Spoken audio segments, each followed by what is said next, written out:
little plastic rivets in place to keep it from moving, but you can of course just pop those out and replace them, but I'm not going to quite do that on this one because I still want this to be functional. However, unlike our CAC card reader, our fingerprint reader is made to be removable and has this metal shroud around it. We're going to take 2 fingers and slide out the tiny hooks, lifting the metal shroud out of place, and then we can very carefully remove this ribbon cable, which is adhered in place, but be careful not to break it, and lift the entire biometric receiver out.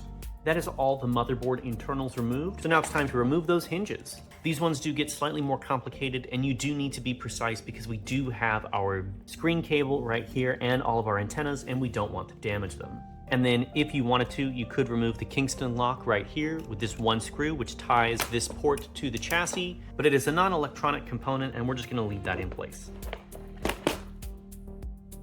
We're gonna undo both screws on the hinges.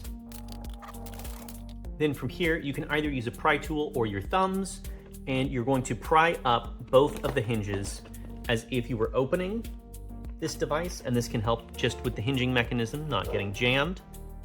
From here, we're gonna do a half lift on only the bottom portion of the chassis and pull it through.